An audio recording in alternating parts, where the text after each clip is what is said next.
Welcome to the Coin Bureau Weekly Crypto Review. My name is Jessica. And my name is Guy. Here are the top stories in crypto this week. Riches to Rekt. Coins and tokens rally after Grayscale wins its case against the SEC. And crash after the regulator delays its decision about spot Bitcoin ETFs. Where are prices headed next?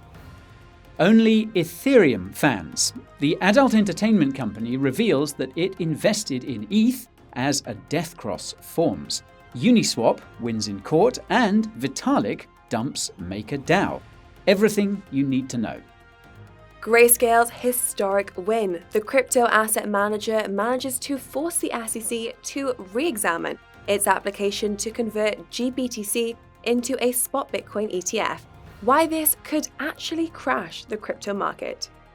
Unemployment rises fast. Revisions by US agencies suggest that more Americans are losing their jobs than initially reported.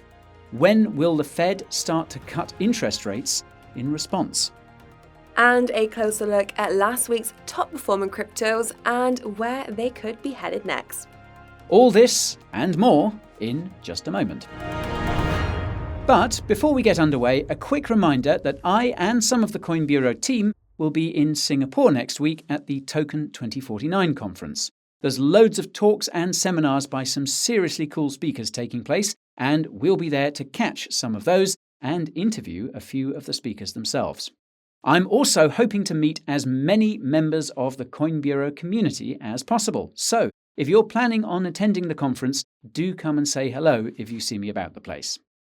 And if you're going to be in Singapore on those dates and would like to attend the conference yourself, we have a discount on tickets available in the description of this video. So, hope to see you there. And as I'll be away from Coin Bureau HQ, Jessica will be bringing you lucky people the news next week. Looking forward to it already. Thank you, Guy. Right, on with the show. Last week, the crypto market experienced what can only be described as an accidental pump and dump. As mentioned in the introduction, the pump was caused by the news that Grayscale had won its lawsuit against the SEC.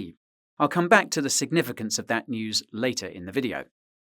Now, as also mentioned in the introduction, the dump was caused by the news that the SEC had delayed its decision about the pending spot Bitcoin ETF applications from the likes of BlackRock and others. What's strange is that Grayscale's victory and the SEC's decision to delay were apparently expected. What's even more strange is that on-chain analytics companies detected almost $900 million worth of BTC being sent to crypto exchanges before the decision in the Grayscale case was announced. For context, sending large amounts of crypto to exchanges typically suggests an intention to sell. In this case, sending large amounts of BTC onto exchanges before an official announcement suggests that some entities must have been privy to insider information. It seems that a small group of people may have known that a victory was coming and prepared to sell into the subsequent pump, which is strange in its own right.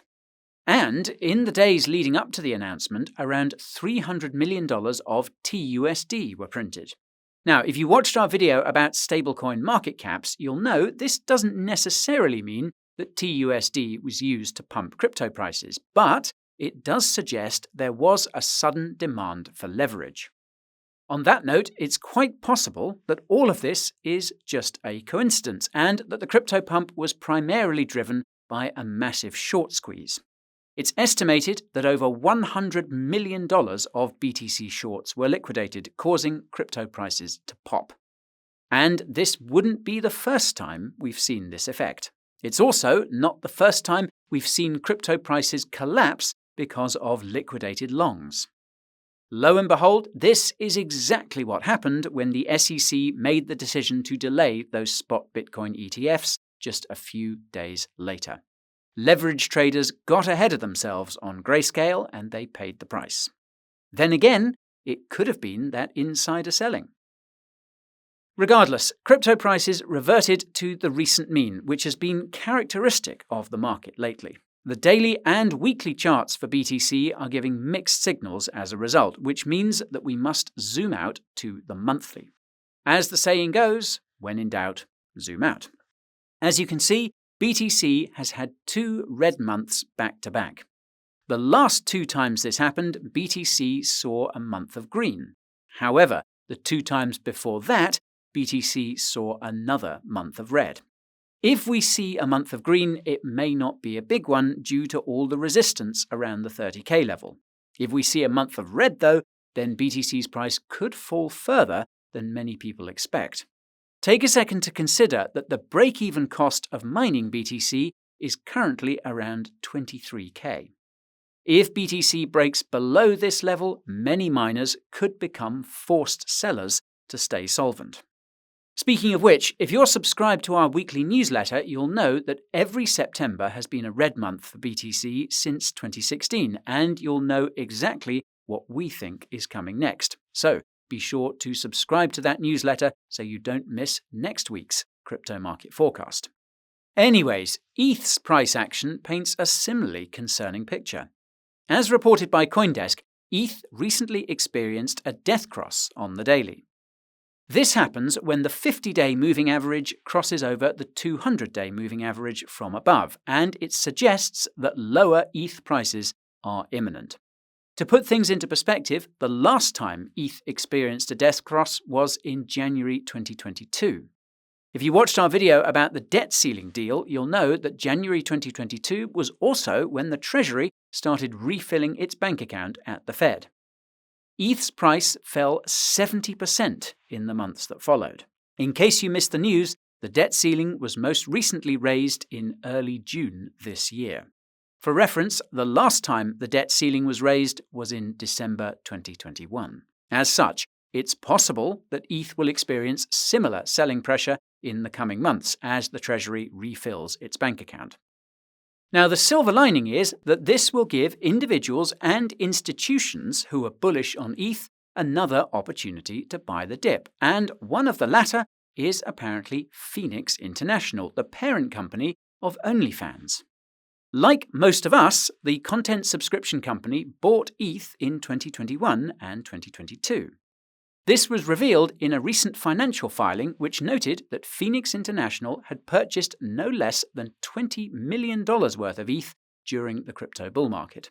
Of course, this ETH is worth about half as much now, but the fact that the company hasn't sold despite these losses says a lot.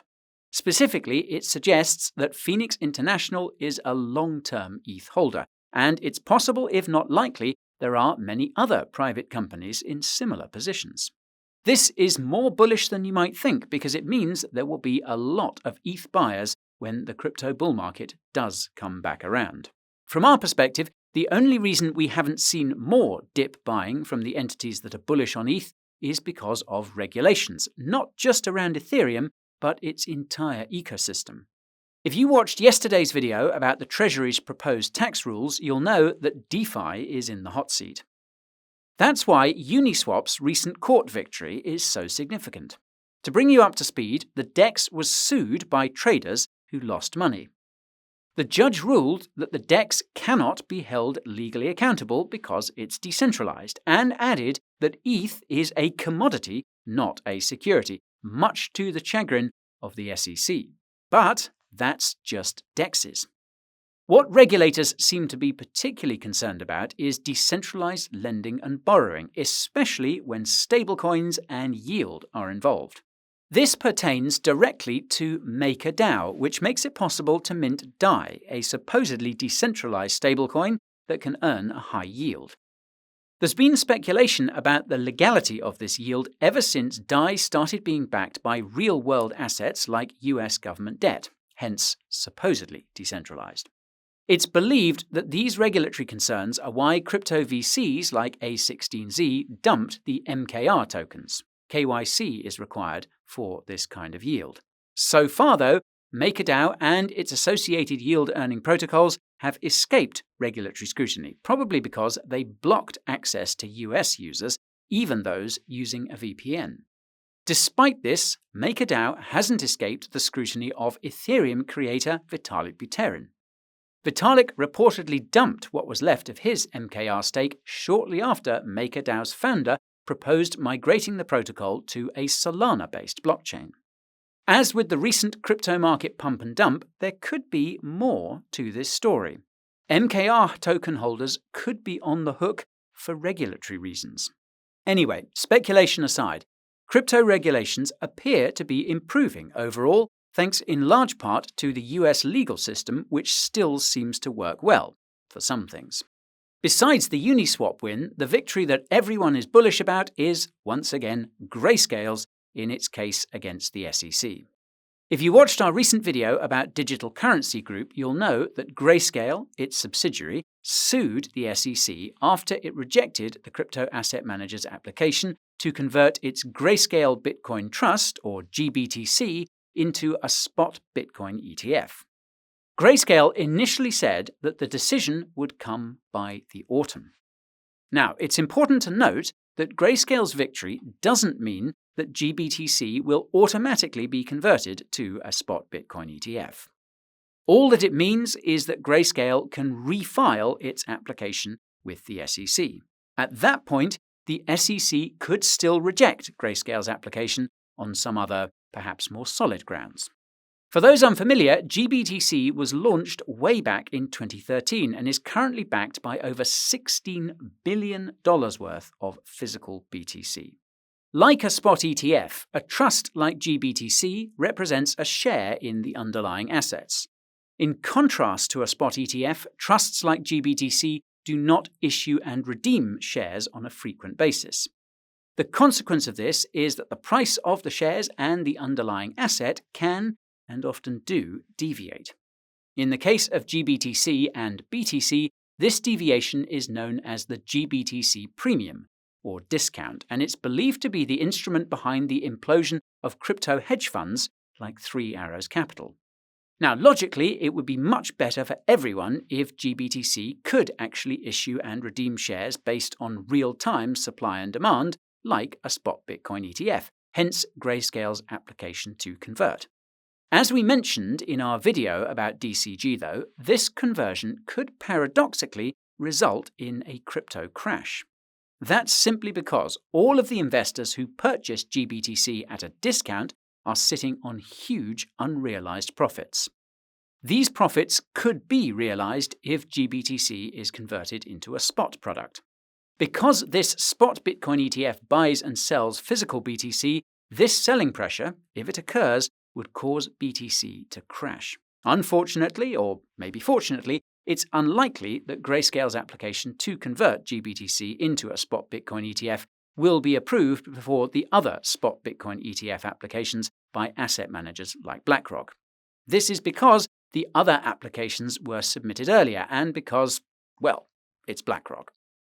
So, this begs the question of what happens to GBTC if the SEC approves another spot Bitcoin ETF first. Well, the answer depends on the timeframe. In the short term, it would probably cause GBTC to rally because investors would rightfully assume that there is now an established path for a GBTC to ETF conversion. In the medium term, however, it would likely result in the selling that I mentioned a few moments ago and potentially create issues for Grayscale's parent company, DCG. To refresh your memory, another DCG subsidiary called Genesis owes billions of dollars to investors.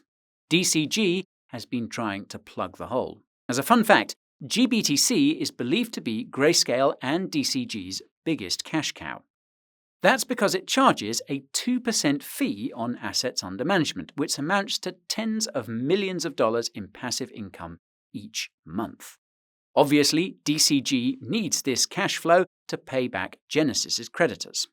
This is why there are rumors that Grayscale doesn't want a spot Bitcoin ETF to be approved right away. The more time passes, the more money it makes. We could find out what Grayscale wants soon enough. If it doesn't immediately refile for a GBTC to spot Bitcoin ETF conversion, well, then we'll know. As we know, all of these crypto factors can make it easy to forget that there are still lots of macro factors at play. From the perspective of the Fed, the two biggest macro factors are inflation and unemployment. The central bank is mandated to ensure that neither of the two get too high by adjusting interest rates. From the perspective of investors, These interest rate adjustments are the biggest macro factor. This forces the markets to focus on the same stuff the Fed is focused on, all the measures of inflation and unemployment, and how to react to interest rates that could change in response to this data. As almost all of you know, central banks around the world have been raising interest rates to fight inflation since last spring. Since last summer, inflation has been coming down. At least headline inflation has. Core inflation has stayed sticky at around 5% in much of the world, too high for most central banks. Luckily for these central banks, they've been able to keep interest rates high because unemployment has remained at historic lows. The other side of their mandate is covered. Unluckily for investors, these high interest rates have kept a lid on the markets, select tech, stocks, and crypto notwithstanding. As time goes on, however, central banks are starting to become the unlucky ones. Unemployment is starting to rise around the world, including in the US.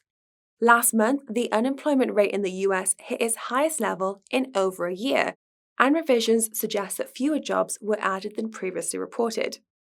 To be fair, the US unemployment rate is still below 4%, which is the Fed's target. The caveat is that it's not the level of unemployment that matters, it's the direction it's headed in and how fast it's going there. As you can see, unemployment seems to be rising fast when you average it out over the last few months. This means that in a few months' time, unemployment could be well above the Fed's 4% target. At that time, investors will become the lucky ones because this rise in unemployment will put the Fed under immense pressure to cut interest rates. The caveat is that the Fed may not fold at first. If you watched our recent summary of the Central Banking Symposium at Jackson Hole, you'll know the Fed is explicitly looking for unemployment to rise. That's because a rise in unemployment is required for core inflation to come down. This means the Fed could keep rates high even as unemployment rises. But if history is any indication, the Fed will only be able to do this for so long before something breaks. It could be another banking crisis, or it could be a collapse in commercial real estate. Whatever the catalyst, it will force the Fed to cut rates, and that will eventually cause the markets to rally again. The caveat is that the markets could slide so long as the Fed keeps rates high in the face of rising unemployment, and the markets could crash in response to the catalyst that causes the Fed to cut. History suggests this is what happens and also suggests that crypto is the first to react. Something to keep in mind for the coming months. And with that, let's take a look at last week's top performing cryptos, which were Toncoin, XDC Network, IOTA, SafePal, and MakerDAO. Starting with Toncoin, Ton appears to have pumped in response to the upcoming release of TonSpace, a non-custodial crypto wallet that will be built directly into the Telegram messaging app. It will be launched by the end of the month, and that's definitely an exciting one to watch. When it comes to price action, it's hard to say where Ton is headed next. This is in part because it doesn't seem to be in a clear uptrend or downtrend, and it doesn't seem to have much liquidity or exchange support. For what it's worth, it does look like $2 is a critical price point for a pump or dump. Next up, we have XDC Network, aka XFIN, whose XDC coin appears to have pumped in response to the news the project will be represented at the Messari upcoming mainnet conference. Be sure to check out our recent summary of Messari's altcoin report if you haven't already. The link is in the description. Now, like Ton, XDC doesn't seem to be in a clear up or down trend. It's playing with a critical price of around 60 cents and doesn't have much liquidity or exchange support. Its recent price action suggests that it's been very unpredictable, so you could say that it is anyone's guess as to what happens next. When it comes to IOTA, its MIOTA coin appears to have pumped in response to the release of the updated wiki website. This might not seem like a big deal, but quality information is what investors require to make informed decisions, and it looks like some of them are buying. These investors must be brave because MIOTA's price has been collapsing since the start of the market and continues to make lower highs. In the absence of a more meaningful crypto catalyst, MIOTA could continue to drift lower, possibly even to new lows. It's a similar story for SafePal, whose SFP token appears to have pumped in response to the release of a limited edition hardware wallet, which features South Korean crypto project Kalin. Now, I must admit that this is a little bit strange, but if there's anything that I've learned from crypto, it's that people will buy anything. As with MIOTA, SFP's price action doesn't look too promising. It's been painting lower highs since the crypto bear market began, and its recent rally could see a reversal in the coming days. But who knows, perhaps there's a meaningful crypto catalyst in the works for SFP too. Finally, we have MakerDAO's Maker token, which appears to be pumping in response to its co-founder's aforementioned proposal to migrate the DeFi protocol to a Solana-based blockchain. To be clear, this doesn't necessarily mean deploying on Solana. It sounds more like a fork to create a new chain. Maker's recent price action has been admittedly impressive, given all of the selling by early investors and the V-God himself. This is likely thanks to MakerDAO's recently introduced Maker buyback mechanism, which could be keeping prices artificially high. In these circumstances, there is no point in analyzing the price. And if you want to know why altcoins are pumping in real time and where you can trade them, be sure to check out the Coin Bureau Telegram channel. The link is in the description. And that's all for today's Coin Bureau Weekly Crypto Review. If you enjoyed it, you know what to do. Hit that like button, subscribe button, and bell icon too. Don't forget to check out our deals page where we have massive discounts and airdrop bonuses of up to $40,000 on some of the best exchanges, only for the viewers of this channel. You can find the link to that resource and many others in the description below. Thank you so much for watching, and I'll see you all in next week's episode.